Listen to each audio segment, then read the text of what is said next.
Many things have changed in life since Bible times. The need for water is not one of them.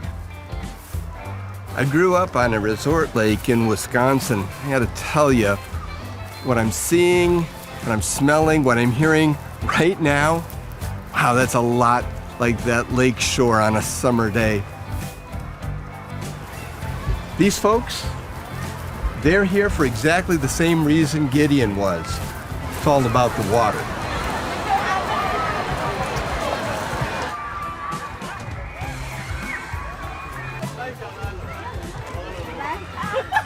Man, this looks like a huge party. Why do you come here for holiday? The children like to play. They want to go swim with them. If I go to the water and I put my feet in the water, will you show me the way? Yes. Show me the way. Thank you guys. Appreciate it, man.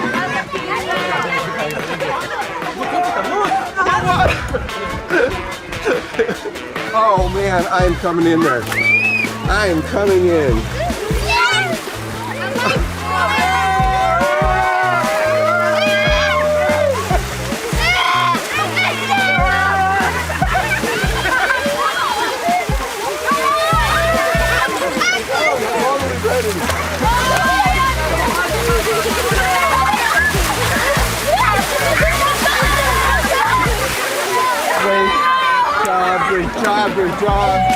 Great job.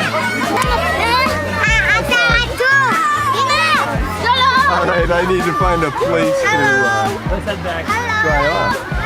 It's all about water. And even though Gideon wasn't here to splash around in the water with the kids, he was here for water. And I'm full of it. So there appears to be a relationship between people and water in this place. And that's the relationship we want to explore, right?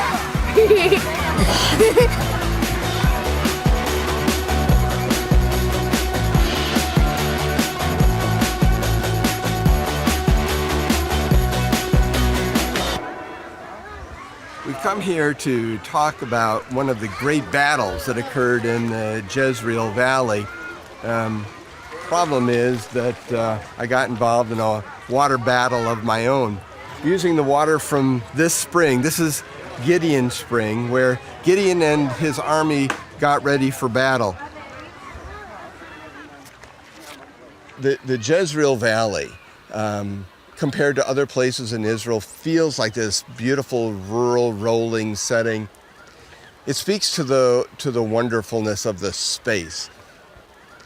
It was a place known for war, and there was a big battle brewing at the time of Gideon. In the valley, you see the Canaanite farmers and other folks from the desert were coming into that agricultural valley and harvesting the Israelite crops, leaving them impoverished. Israel bought into this pagan ideology. They presumed that God, the Lord, was not enough for them, and so God uses one event after the other in this valley, the Jezreel Valley, to demonstrate that He alone is sufficient. When the people cried out to the Lord for help, the Lord summoned Gideon into action.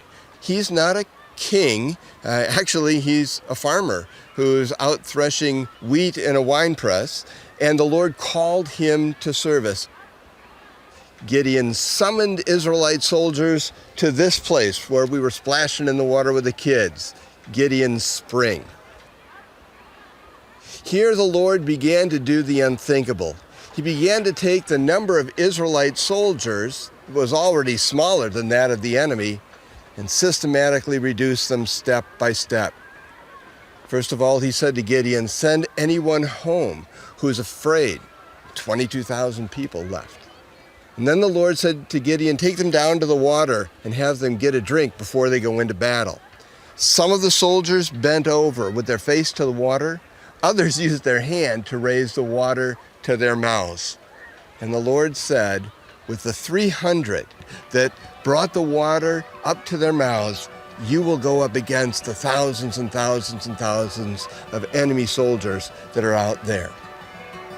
You have to ask, as they did, would one God be enough?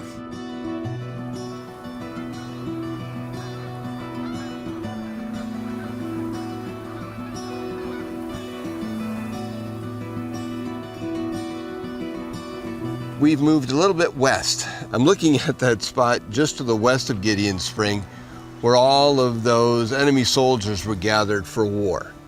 It's had to be a terrifying sight. I wonder how I might have reacted to Gideon's charge if I was one of those 300.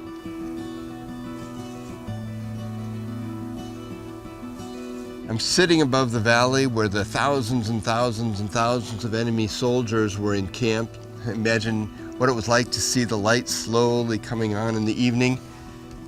And those soldiers, those poor soldiers, had been given the job of making torches. Something like that just makes so little sense if you think about it, because, my goodness, if you're 300 against tens of thousands, the last thing you want to do is light a torch and give your position away. And I can imagine that they were feeling lots of other emotions too.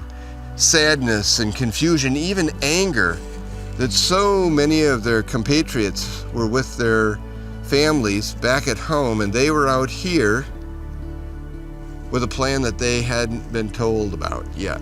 Well, Gideon had a plan, and it involved a torch, a jar of oil, and a shofar.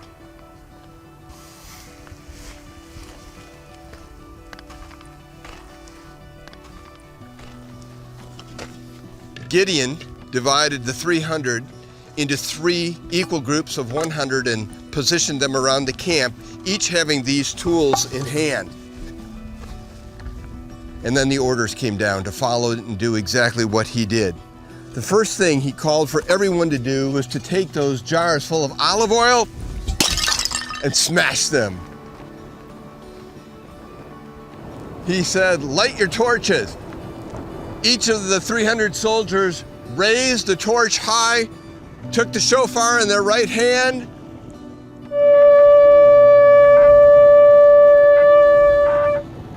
they then stood their ground.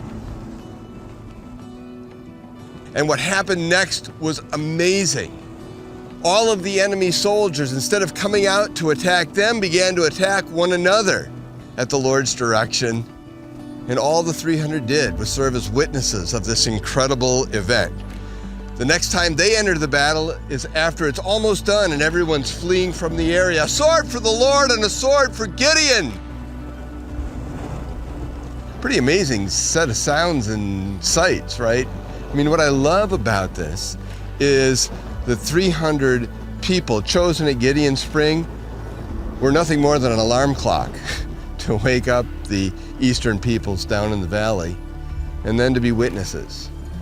They watched all the people in the enemy camp turn on one another. The Lord caused them to fight one another rather than against the Israelites. I mean, I love that detail in the text. They stood their ground and they watched. And when they did, the Lord proved beyond a shadow of a doubt that one God's enough.